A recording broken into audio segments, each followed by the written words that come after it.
All right, we're here with Scott Black. So, Scott, first of all, for people who don't know you, who is Scott Black? Scott Black, born and raised in Southern Nevada, started Mm. in Henderson, moved to North Las Vegas with my single mom and my younger brother Travis in 1980. Okay. North Las Vegas has pretty much been my home ever since then.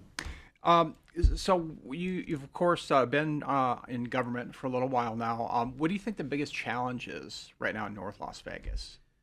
The challenge is really just to stay focused on our opportunity and not get distracted. We come from a challenging place over a decade ago with the Great Recession, Right. and we've worked our way out of that. We've grown our way out of it. We have a great direction and trajectory, and it's literally just to stay on course because we're doing great things in North Las Vegas that benefit the entirety of the city. Kind of almost staying with that a little bit. What would you do to deal with this challenge? What are your kind of plans moving this forward? Well, we have a great team in place. We have great leadership on the council, city management, our staff, our partners in the community. We have things in place. We have a structure in place that's working currently, that is, and it's evidenced by the recovery that we've made. And so just to keep that in place, to make sure that we are communicating with the stakeholders and the investors and the public to make sure that we're still doing it right, adjust as we go, but we're on the right track. What would you do in the first 30 days as mayor if you're elected? I would ride on the new bike trail that we're building out, the continuation of the 215 belt. Actually, it won't be done that quickly. I love riding bikes. Okay. What I would do is just make sure that the residents know what our vision is. We have a 5-year strategic plan that we implemented last year to make sure that we have an open door at City Hall. So even though I feel like we're on the right track, I believe the residents do as well, to make sure that we maintain a communication with them so we keep the momentum going in the direction that we need to. So, what are some of the keys of the 5-year plan? Public safety, smart governance, sound fiscal budget, outward facing with parks and recreation amenities, things that are really noticeable. You know, having a good bond rating, having a balanced budget is important. It's internal, but outward facing, we want the things that the residents notice, bringing new restaurants and shops and commercial development. We're hoping to land a hospital in the northern part of our city, things that are tangible, that bring value and quality of life improvements to the residents. Where does this hospital issue stand right now? So we have a job creation zone that's adjacent to the VA hospital out on the 215 in Pecos, 135 acres. We have a development partner where we're planning the site, and the idea is to have it anchored by a freestanding hospital with medical office building, other supportive medical services, mixed use commercial, and some residential on that large campus.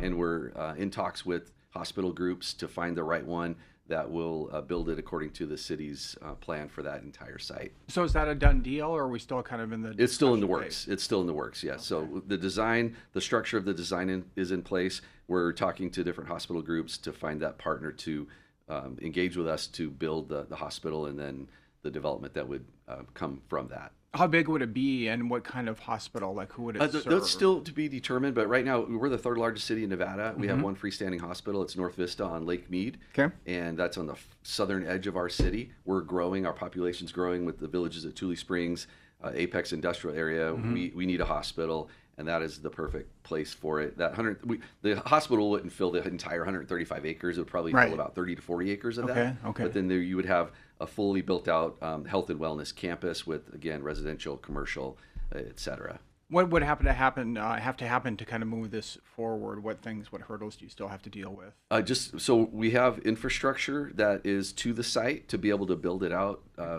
water, sewer, other utilities, and then really it's just ultimately having that hospital partner to make the investment. Right. Okay. So in your bio online, you list addiction as an issue. That's opioids specifically. What are you seeing out there that maybe the public doesn't see? Well, the opioid crisis and addiction in general is not a North Las Vegas specific issue. It's region wide, it's valley wide, it's nationwide. Right. We've seen with our interventions with our fire service, with our paramedics going out, and we've stood up a crisis response team that's embedded with the fire department to help with behavioral health, mental health, and addiction challenges that people are facing.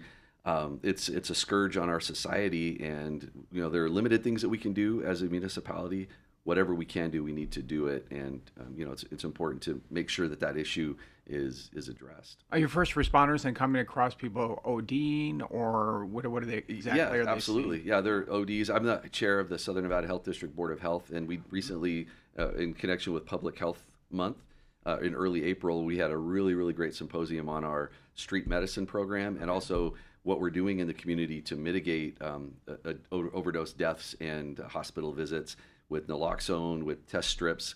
There are really great resources in the community, not just in North Las Vegas, that Right. are accessible to people to help people, number one, not die from drugs, but also to overcome that challenge and to move on with their life in recovery. Yeah, it's such a problem. We've It seen that is. definitely here in the valley. I mean, are you seeing deaths that you know? Do you have any figures I by don't have any chance? data. I don't have any Okay. data, but the health district, if you visited the health district's website, they have some great data on the interventions that are taking place that are lowering those numbers. Our state was high on the list of opioid overdose instances and deaths. We're dropping that significantly because of the great work that's being done in the community. So you have, I think you have 5 different issues, I believe, on your bio. Why did you kind of pick that? Is there something in your history that this stood out to you, or that you wanted to do something about? In terms of the addiction Yeah, issues, just seeing you know people, what? Yeah, I mean, I've gone out over the 9 years I've been on the council with our homeless outreach team, with the police department. I've done the homeless census. I see it firsthand. Obviously, it affects neighborhoods. It affects families, and it's these are humans. These are people that need help, whether they're unhoused and addicted, living in a home and have an addiction. It's a barrier to living a productive and happy life, and it's just something that I've gravitated towards. So if you're mayor, and you touched on this just a little bit right now, but what would you do right away with this issue if you are elected mayor with opioids and addiction? Well, we're already doing it again with the work of the health district. They're our regional public health body. We're not standing up programs that are independent or unique to North Las Vegas. We're just doing things that we know work and partnering with Right. other entities that are doing this work in the community. So there already is a framework of support and help in this space. Behavioral and mental health services clearly are a need as well that I would like to see expanded in our city. Yeah, a lot of people talk about mental health, and I think some people would like to talk even more about it because it's such an issue. How do you deal with that issue? It's like for all these people who maybe need the services but aren't getting them, how could you help them? What else can be done in North Las Vegas, do you think? It's challenging because as a municipal government, the county, they're a great partner to the city of North Las Vegas and to all of Clark County. They provide, the taxpayers pay in. They're the social services provider largely for our region. We partner with them with our homeless engagement outreach team. We partner with the county on so many levels. They're really the source for the social services that would provide these types of behavioral health resources. But then, insurance is important. I was communicating with a guy who I met on the street with one of my outreaches. He was addicted to meth. The only difference between him and me is we're the same age, one kid, college educated. He was addicted, I'm not. And so I connected with him and kept in touch with him for a number of years. Okay. And after 89 days, he was sober. He was thriving. Wow. The benefit ran out, and he went largely back to square one. Really? So we need to figure out a way to have, for people that need permanent support. You ever heard of the phrase permanent supportive housing? Permanent's the operative word. People might need support for the rest of their lives, and that's okay because it saves money in the long run. It's not all about money. It's about the human. It's about the individual to live a productive life that they're happy with.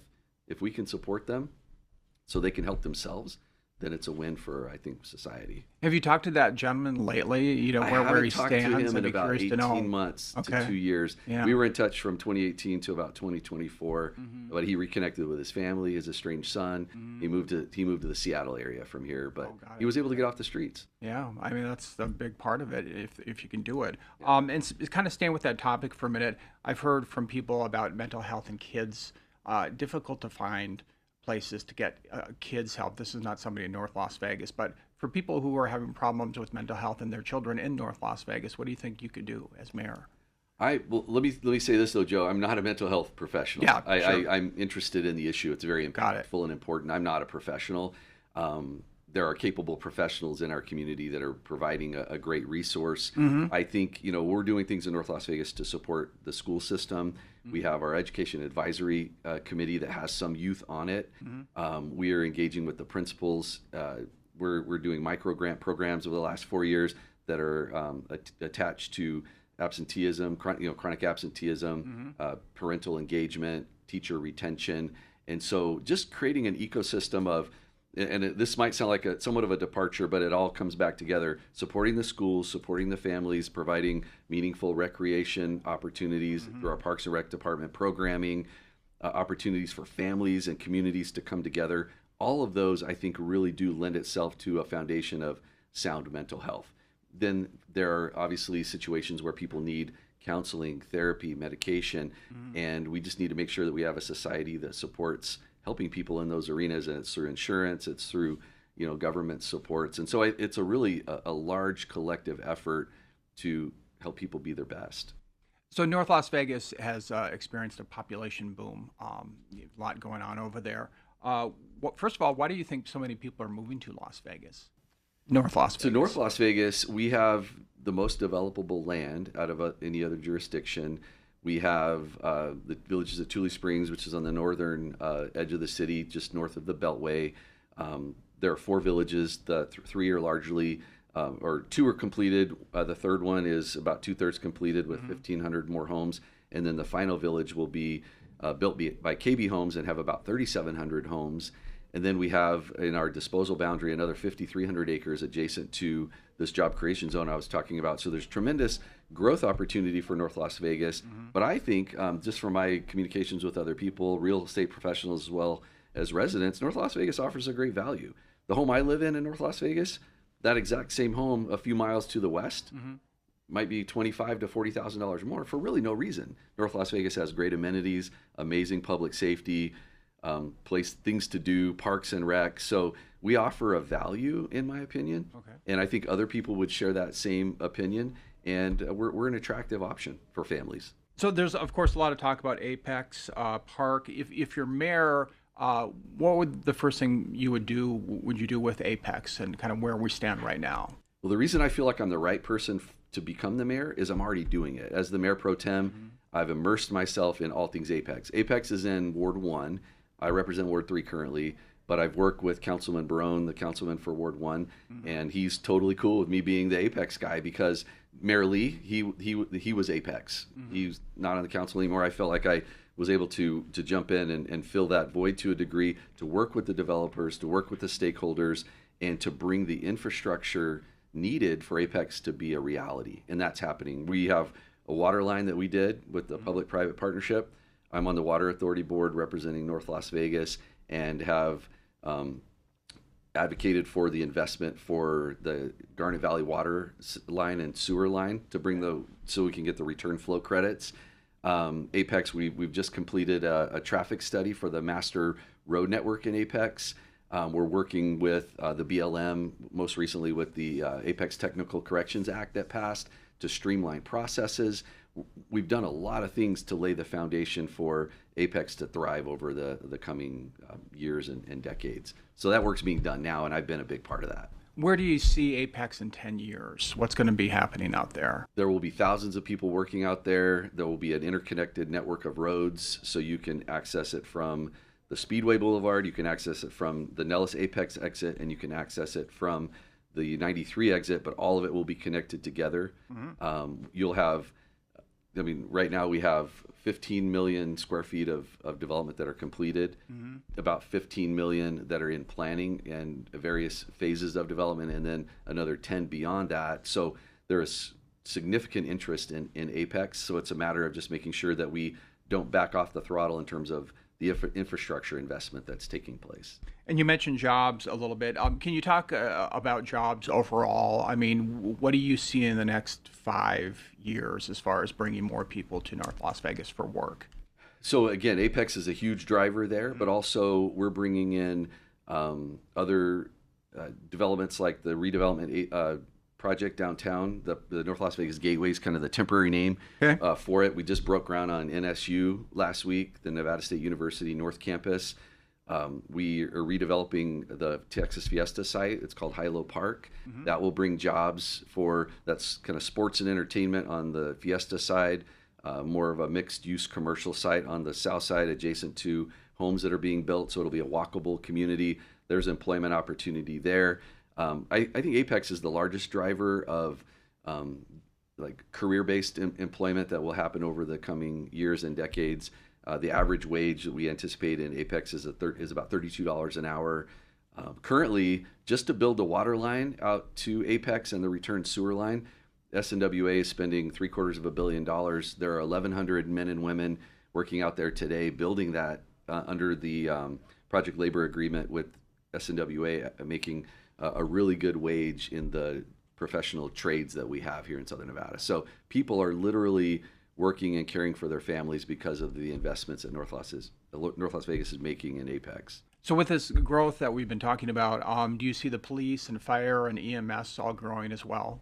Yes, and that's something that's super awesome. In 2024, we put out 2 ballot questions, and I took the lead on that. Mayor Goins Brown asked me as a council person to take the lead on it. Questions 1 and 2, they passed by north of 80%, and that was to retain. So there were 2 funds that were tax overrides that were sunsetting. They were 30 years old, and so the voters said we will reauthorize these for another 30 years. That's $40 million that we were able to retain for our budget that otherwise would have been dispersed throughout Southern Nevada to other agencies. So that's one thing, we were able to preserve our public safety, but because of our growth and our financial recovery, we've been able to hire a lot more police officers. Last year, we hired 84 police officers, and we're budgeting to hire 100 more over the next 2 fiscal years. And so our community is becoming more safe. We have a new police station, a new fire station. We are in our 3rd police academy with our in-house academy. We've always in the past partnered with other agencies. Now we have our own police academy on the corner of Martin Luther King and Cheyenne.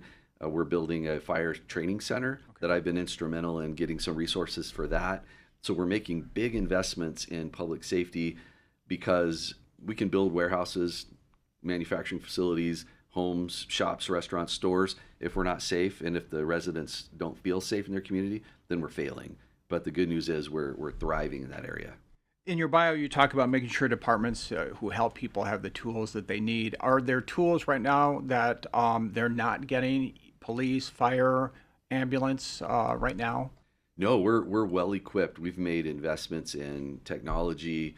I just saw a demo recently at our Northwest Area Command of a drone program. We're looking at leveraging technology to aid the officers, to aid the fire department. I mentioned that we've embedded or stood up our crisis response team, which is a team of mental health professionals that work alongside the fire department, the fire service.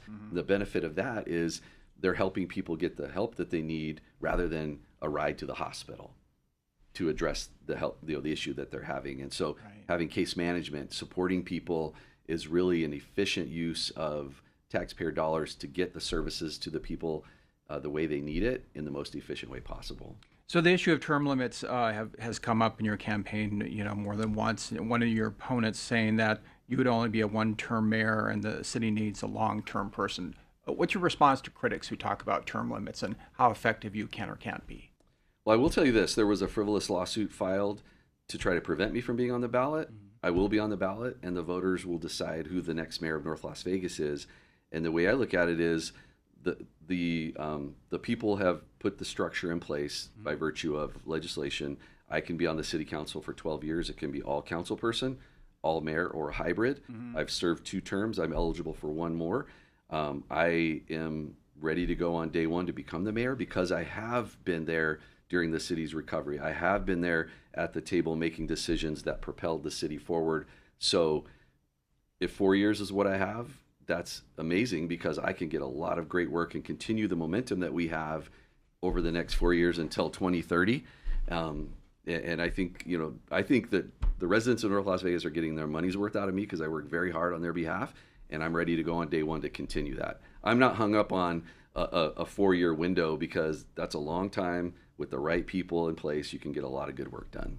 And I want to ask, is there anything that you learned in the Boy Scouts that applies to what you do now in helping people? Wow, you just took me way back. Yeah, so the Boy Scout motto is be prepared. I plan. I'm very, I think, deliberate in the way that I operate. A Scout is trustworthy, loyal, friendly, brave, helpful. They're all those things, and those are far beyond Boy Scouts. That's life. That's how to be a good person, how to make a difference during the time that you have available to help, and to help where you can. And that's my objective. I like to solve problems. I feel like I'm good at it. I collaborate. I listen. I don't work for a party. I work for the people of North Las Vegas. I say it's not about R&D. It's about NLV. This is my community since I wrote that book in fourth grade. You know, you have that. I brought my little book that I wrote, but I've been in the community. I've seen our growth. I know our challenges. I know our opportunities. And I'm committed to staying the course if the voters will have me. And that's my last question, is I wanted to ask you about how Billy Became a Mayor by Scott Black. There it is. So what is this, and what's your point of it? Yes, so I moved to North Las Vegas in fourth grade when I was 10 years old from the south part of the valley with my mom and my brother. And I went to Lincoln Elementary School, and Miss Dobson, I wonder if she's still around, but if she is, she was an amazing teacher and inspiring. She said, hey, write a story. And I came up with this idea. I've always been interested in politics, even as a young person. I wrote a book about how Billy became mayor. He was 10 years old. He challenged the incumbent. He laid out his platform. It resonated with the voters. I'm not going to ruin the end, but it ended good for Billy. And I'm working hard for my community, and maybe my dream will come true too, just like Billy, and I'll become the next mayor of North Las Vegas.